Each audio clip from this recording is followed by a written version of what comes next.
Hello, नमस्कार, welcome you all. मैं हूं आप सभी के साथ सुमित्रा साहू। आज हम पढ़ने वाले हैं व्यापार चक्रों की अवस्थाएं, फेजेस ऑफ ट्रेड साइकिल और बिजनेस साइकिल्स। इससे पहले हमने व्यापार चक्र का अर्थ और उनकी विशेषताएं देखी थी। व्यापार चक्र क्या होते हैं?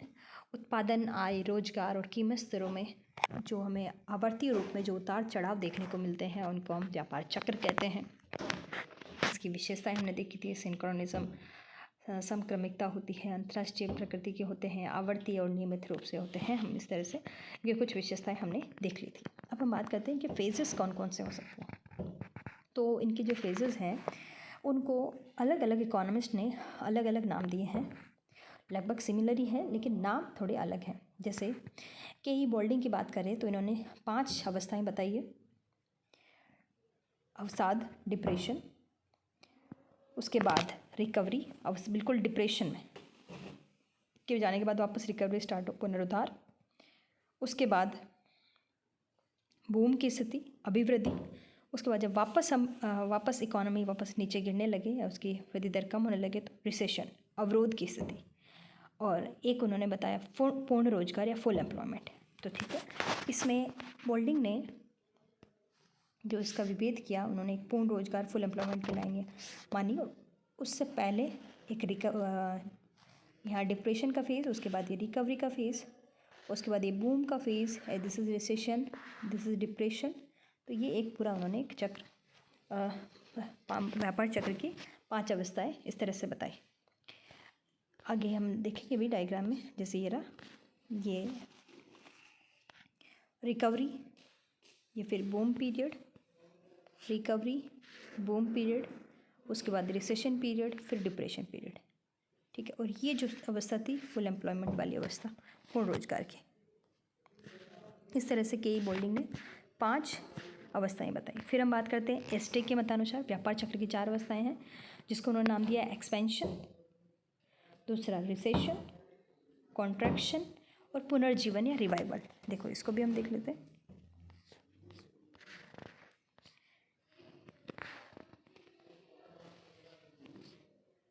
एक्सपेंशन की बात करें तो ये जो पीरियड है इसको उन्होंने नाम दिया एक्सपेंशन।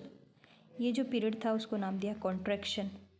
ठीक है, ये रिसेशन और ये रिवाइवल। इस तरह रिसेशन, कॉन्ट्रैक्शनल और रिवाइवल। ठीक है, 4 वापस जो एस्टे ने नाम दिए हैं, ये है एक्सपेंशन फेज़, जब आय, रोजगार, उत्पादन तेज गति से उनमें वृद्धि हमें देखने को मिल रही है। ठीक है, फिर एक अपर लिमिट के बाद, शिखर बिंदु के बाद वापस हमें रिसेशनरी फेज़, जब इनमें वृद्धि दर में हमें कमी देखने को मिलती है तो वो रिसेशनरी फेज़, और जब इतनी कम हो जाती है तो उसको उन्होंने नाम दिया कॉन्ट्रैक्शन या संकुचन की अवस्था। उसके बाद वापस इकोनॉमी तब धीरे धीरे वापस ऊपर चढ़ने लगती है तो वो रिवाइवल फेज़। ठीक है, बस नाम का फ़र्क है लेकिन बाकी एक ही है। इसी तरह से मेवुड साइमन ने 4 अवस्थाएं बताई है। मेवुड साइमन ने 4 अवस्थाएं बताई है। समृद्धि, प्रॉस्पेरिटी, उसके बाद डिक्लाइन, जिसको रिसेशनल बोला था एस्टे ने, और इन्होंने क्या बोला था, हाँ बोल्डिंग ने भी रिसेशन बोला, इसको उन्होंने नाम दिया डिक्लाइन। उसके बाद डिक्लाइन का जो डीप फेज़ है, डिप्रेशन, जब बहुत ज़्यादा नेगेटिव हो चुकी है, बहुत ज़्यादा गिर चुकी है हमारी आर्थिक वृद्धि दर, आय, रोजगार, उत्पादन, इनमें बहुत ज़्यादा गिरावट हमें देखने को मिली, वो डिप्रेशन फेज़, बेरोजगारी बहुत ज़्यादा बढ़ गई है। उस डिप्रेशन फेज़ से जब वापस इकोनॉमी ऊपर उठने लगे तो उसको पुनरुद्धार या रिकवरी नाम दिया है मेवुड साइमन। ठीक है, इन विभिन्न अवस्थाओं को हम इस प्रकार देख सकते हैं। समृद्धि, उत्तेजना, अधिव्यवसाय, एंटन, दबाव, निश्चेष्टा, अतिपीड़ा, निष्माण, सुधार, ये एक पूरा चक्र चलता रहता है। ठीक है, अब विभिन्न अवस्थाएं क्रमबद्ध आवर्ती होती है जो इस रेखा, ये सब एक क्रम है, आवर्तीय रूप में आपको देखने को मिल रहे हैं। देखो पहले, सबसे पहले बहुत एक डिप्रेशन की स्थिति, मंदी, इस स्थिति के बाद एक रिकवरी का फेज़ आपको देखने को मिलेगा।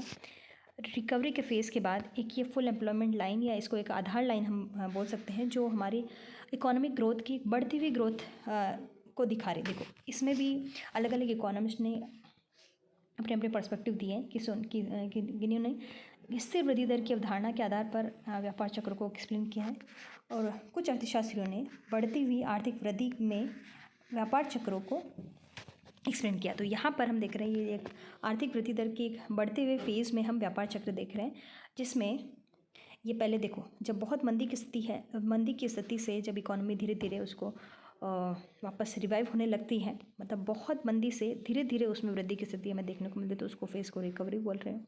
उसके बाद जब यहाँ पर फुल एम्प्लॉयमेंट के बाद उसमें बहुत तेज़ी से हमें वृद्धि देखने को मिलती है, तो उसको हम प्रॉस्पेरिटी बोल रहे हैं। प्रॉस्पेरिटी के बाद रिसेशनरी सिचुएशन आई, कि प्रॉस्पेरिटी के बाद हम फुल एम्प्लॉयमेंट लेवल से तो यानी रिसेशन से तो हमारी कंडीशन डिप्रेशन से तो अच्छी है, लेकिन उसमें हमें वृद्धि दर में थोड़ी कमी देखने को मिल रही है, जिसको रिसेशन नाम थी। अब इसको एक एक करके हम यहाँ पर देखेंगे। देखो यहाँ पर जो हमारा मैक्सिमम पॉइंट है उसको हमने क्या बोला है, बूम। वो जो नीचे हो वाला है जो पॉइंट है उसको हमने ट्रफ नाम दिया है, ठीक है। तो ये नाम याद होना चाहिए, recovery, prosperity, boom, recession, depression. जो मेन जो नाम है इसके सिंपल आप 4 नाम याद रखो, रिसेशन, डिप्रेशन, रिकवरी और प्रॉस्पेरिटी, ठीक है। अब हम पहली फेज़ की बात करें, फेज़ ऑफ रिकवरी। जब बहुत मंदी की अवस्था है, अब जैसे मंदी की अवस्था में जब इकोनॉमी में जो हमारा जो डेप्रिसिएशन या डेप्रिसिएशन इतना ज़्यादा हो जाता है इकोनॉमी में, डेप्रिसिएशन मतलब मूल्यह्रास, जो कुछ मशीनें वगैरह लगी है बिल्कुल जर्जर अवस्था में हो जाती है, तो कुछ उसमें निवेश बहुत ज़रूरी हो जाता है। क्या हम पहले क्या कर रहे थे मंदी की अवस्था में, जो रिप्लेसमेंट इन्वेस्टमेंट होता है वो भी नहीं कर रहे थे, तो धीरे धीरे धीरे धीरे धीरे धीरे हमारा निवेश घटते घटते घटते बहुत कम सीमा पे आ जाता है। लेकिन जब बहुत शून्य लेवल पे आ जाता है तो अब धीरे धीरे वापस उसको थोड़ा निवेश की ज़रूरत होती है, या फिर यहाँ पर कुछ एक्सटर्नल फैक्टर भी देख सकते हैं, सरकार की भूमिका हो सकती है, सरकार एक्सपेंडिचर बढ़ाए, निवेश को बढ़ाने के लिए विभिन्न स्कीम्स चलाए, या फिर लोगों को ऋण दिया जाए, लोन दिया जाए कम ब्याज पर, तो धीरे धीरे इकॉनमी क्या है रिवाइव करने लगती है वापस।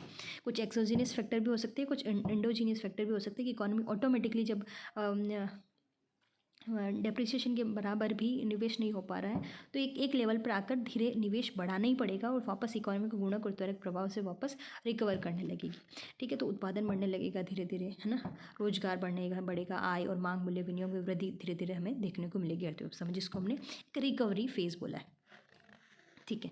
अब इसकी कुछ विशेषताएं, अवसाद की निष्क्रियता के बाद उत्पादन, रोजगार, आय स्तर में पूर्ण रोजगार की ओर वृद्धि का रुख होता है। मूल्यों, मजदूरी दर और लाभ दरों में सुधार की प्रवृत्ति देखने को मिलती है। बैंकों के ऋण और निवेश में वृद्धि, नगद कोषों के उपयोग में वृद्धि, और इसमें व्यापारिक भंडार गृह में बिक्री वृद्धि के कारण स्टॉक संग्रह में कमी होती है, जिससे नए निवेश को प्रोत्साहन मिलता है। नई आशा का संचार होने लगता है, धीरे धीरे पॉजिटिव एनवायरनमेंट इकोनॉमी में क्रिएट हो जाता है, जिससे जैसे अभी का फेज आप बोल सकते हो, जो अभी के कोरोना के बाद जो वापस फेज़ वापस चल रहा है, ये रिकवरी का एक फ़ेज़ है, ठीक है। अब इसके बाद वैसे इन्होंने पूर्ण रोजगार का दिया है, ये एक आदर्शवादी है कि इकोनॉमी में हमेशा पूर्ण रोजगार रहेगा, लेकिन इसके बिना भी हम एक व्यापार चक्र हम देख सकते हैं। एक सर्वोत्तम आदर्श मानी जाती है, अवस्था पुनरुत्थान की चरम सीमा पर अथवा अवरोध की अंतिम सीमा पर आती है। जैसे इस डायग्राम में जैसे इन्होंने दिखाया है, ये एक पूर्ण फुल एम्प्लॉयमेंट लाइन, या तो हम इसको फुल एम्प्लॉयमेंट लाइन बोले या फिर एक आधार रेखा बोले, जिसके आधार पर इकोनॉमी धीरे धीरे एक ग्रो कर रही है, ठीक है। उसके बाद हमें एक जो नया फेज़ मिलता है, समृद्धि या तेजी की अवस्था। समृद्धि या तेजी की अवस्था में क्या होगा, पुनरुत्थान के बाद जब सभी साधनों का पूर्ण उपयोग हो रहा है, धीरे धीरे सब जितने भी बेरोजगार साधन थे उनका उपयोग होने लगता है, और क्रियाओं का जो अनुकूलतम स्तर हम उसका सभी साधनों का अनुकूलतम उपयोग जब हो रहा होता है, तो लाभ भी बढ़ता है, उत्पादन भी बढ़ता है, निवेश भी बहुत अधिक मात्रा में बढ़ रहा है, अधिक लाभ की योजनाएं क्रियान्वित की जा रही है। इसके माध्यम से कीमतों में भी बहुत वृद्धि हमें देखने को मिलेगी। अब उत्तरोत्तर मांग में वृद्धि से कीमतों में वृद्धि होगी। तो एक जो हमें यहाँ पे जो फेज़ मिल रहा है, निवेश, उत्पादन, कीमतों और लाभ में असाधारण वृद्धि देखने को मिलेगी, बहुत अधिक तेज गति से वृद्धि हम जो मिलेगी, वो हमारा समृद्धि का फेज़ है, जिसमें राष्ट्रीय आय भी हमारी बढ़ रही है, बेरोजगारी बहुत ज़्यादा, बेरोजगारी तो बहुत बहुत कम हो चुकी है, निवेश बढ़ रहा है, कीमतें बढ़ रही है, लाभ प्रॉफिट लोगों का जो उद्यमी है उनका लाभ प्रतिशत भी बहुत ज़्यादा बढ़ गया है। तो इस तरह से जो हमारी एक जो फेज़ हमें देखने को मिलेगी, वो समृद्धि या तेजी की अवस्था होगी। यहाँ पर क्या है, विनियोग, उत्पादन, लाभ की मात्रा में उत्तरोत्तर वृद्धि होती जाएगी, आर्थिक क्रियाएं बढ़ने की प्रवृत्ति होगी, और बैंकों द्वारा ऋणों के अंधाधुंध होड़ और साख में अत्यधिक विस्तार होगा। व्यापारी वर्ग में अत्यधिक ऊंचे लाभ की आशा, भविष्य की वृद्धि, लापरवाही जिसका हमें रिजल्ट मिलेगा रिसेशन का। नए नए उद्योग व्यवसाय कार्यों को प्रारंभ हो रहा होगा, सट्टेबाजी की प्रवृत्तियाँ प्रबल हो रही होगी, मूल्यों में वृद्धि, मजदूरी दरों की अपेक्षा अधिक हो रही, मजदूरी दरों से भी कीमतों में वृद्धि बहुत अधिक हो रही होगी। वास्तविक मजदूरी गिरती है, जिसके कारण कीमतों में वृद्धि हो रही है तो धीरे धीरे वास्तविक मजदूरी गिरेगी और यही वापस हमें रिसेशन की फेज़ में लेके आएगी, क्योंकि जब कीमतों में बहुत ज़्यादा अधिक वृद्धि हो रही है, वास्तविक मजदूरी घट रही है, तो धीरे धीरे वापस क्या होगा, डिमांड कम होगी, वास्तविक मजदूरी गिरेगी, तो कम होगी, अत्यधिक रोजगार श्रमिकों संगठन को बढ़ावा मिलेगा, जिससे मजदूरी दर भी बढ़ने लगेगी, लागतें बढ़ने लगेगी, लाभ कम होने लगेगा, हम वापस पहुंच जाएंगे धीरे धीरे वापस, इसमें ऑटोमेटिकली हम एक रिसेशनरी फेज़ में आ जाएंगे। ठीक है, इससे पहले जो पीरियड होगा एक बूम का है, पीक होती है रिसेशन से पहले, जब इकोनॉमी वापस गिरने लग रही है, उत्पादन इनमें जो वृद्धि दर वो कम होने लग रही है, उससे पहले इकोनॉमी जिस पॉइंट पर पहुंचेगी उसको हम बोलते हैं बूम पीरियड या अभिवृद्धि का बिंदु, समृद्धि का शिखर जिसे बोलते हैं। जैसे इस डायग्राम में देखिए आप, ये जो है शिखर बिंदु रिसेशन से पहले, जब इसमें इन सभी में जो वृद्धि दर घट गई, उससे पहले जो हमारा मैक्सिमम पॉइंट है वो शिखर बिंदु कहलाएगा। ठीक है, जहाँ पर जो इनका स्तर है वो मैक्सिमम होगा, आय, उत्पादन, रोजगार, कीमतों का। ठीक है, अब ये हो गई। उसके बाद हम देखेंगे रिसेशन की अवस्था। और रिसेशन में क्या हुआ, जब अभिवृद्धि का आशावाद निराशा में परिणत हो जाता है, श्रम और कच्चे माल की दुर्लभता। अब देखो, जब बहुत ज़्यादा अधिक हम उत्पादन कर रहे हैं तो धीरे धीरे जो साधन है वो महंगे होने लगेंगे, उनकी लागत बढ़ने लगेगी और कीमतें इतनी ज़्यादा बढ़ जाएगी, तो वास्तविक मजदूरी कम होने से लोगों की फिर धीरे धीरे डिमांड भी कम होने लगेगी, पूंजी का अभाव हो जाएगा, लागत बढ़ जाएगी, ऊँची ब्याज आदि लागतें बढ़ने से एक रिसेशनरी फेज़ हमें देखने को मिलेगा, जिससे वापस क्या होगा, निवेश कम होगा। जब वापस एक रिसेशन मंदी या जो अवरोध की स्थिति आएगी, उसमें जो हमारा गुणक और त्वरक प्रभाव होगा नेगेटिवली काम करेगा, जिससे हमारी आय कम होगी, रोजगार कम होगा, उत्पादन कम होगा और एक हम रिसेशन की फेज़ की तरफ बढ़ने लगेंगे। भविष्य के प्रति अत्यधिक आशा में निराशा का संचार हो जाएगा, जो इकोनॉमी में लाभ की प्रत्याशा है वो कम होने लगेगी, मजदूरी दरें, लागतें घटने लगती है इसमें। अब वापस धीरे धीरे जब डिमांड कम हो रही है साधनों की, तो सबकी लागत भी कम होगी, मजदूरी भी कम हो रही, तो आय भी कम हो रही, तो कीमतें भी कम हो रही। बैंक की ऊंची ब्याज दर, करोड़ों शर्तों के कारण बैंक साख में कमी आ जाती है। समृद्धि के उच्च शिखर के बाद आय, रोजगार, उत्पादन, विनियोग घटने लगता है और व्यवसाय में शिथिलता हमें देखने को मिलती है। मंदी की स्थिति, मतलब एक तरह से मंदी का माहौल इकोनॉमी में छा जाता है। ठीक है, अब पुनः वापस अवरोध के बाद अब ये स्थिति जब बहुत ज़्यादा बढ़ जाए, सीवियर हो जाए, तो हम उसको बोलते हैं मंदी या अवसाद की स्थिति, डिप्रेशन। रिसेशन को हमने बोला अवरोध और मंदी को बोल रहे हैं अवसाद। तो रिसेशन में तो हम जस्ट गिरावट ही देख रहे थे हमारी वृद्धि दर में, अब क्या हो, यहाँ पर नेगेटिव ही हो जाए, मतलब बढ़ने के बजाय अब पहले तो वृद्धि दर में हमें कमी देखने को मिली। जैसे रिसेशन में बोलते हैं 3 कंसेक्यूटिव क्वार्टर्स में यदि हमारी वृद्धि दर नेगेटिव चली जाए, मतलब बढ़ने की बजाय कम होने लगे, वृद्धि दर बढ़ने की बजाय कम होने, तो हम लोग उसको रिसेशन बोलते हैं। अब क्या हुआ, वृद्धि दर बढ़ना तो छोड़ो, हमारी पहले की तुलना में भी बहुत ज़्यादा उसमें कमी हमें देखने को मिली है। मांग, उत्पादन, रोजगार, विनियोग में बहुत ज़्यादा भारी गिरावट, बहुत ज़्यादा मात्रा में बेरोजगारी इकोनॉमी में छा गई, तो उसको हम बोलेंगे मंदी की स्थिति। लोगों को रोजगार नहीं मिल रहा है, इकोनॉमी में डिमांड नहीं है, मांग ही नहीं है, लोग निवेश करने के लिए उत्साहित ही नहीं हो रहे, तो हमें एक इकोनॉमी में निराशावादी एक वातावरण देखने को मिलेगा मंदी की स्थिति में। उद्योग, व्यापार, कृषि सभी निष्प्राण हो जाते हैं, उत्पादक, विनियोग, रोजगार, आय न्यूनतम स्तर पर पहुंच जाते हैं, सर्वत्र नीची कीमतें, बेकारी, भूखमरी, निराशा का साम्राज्य व्याप्त हो जाता है, मजदूरी दरें, लाभांश, ब्याज दरें सब गिरने लगती है, आंतरिक विदेशी व्यापार भी ठप हो जाते हैं, अनेक बैंक, बीमा कंपनियां, व्यवसायी बैंक भी डूब जाते हैं। अब लोगों के पास पैसा ही नहीं, तो बैंकों का लिया गया ऋण चुकाएंगे कहाँ से?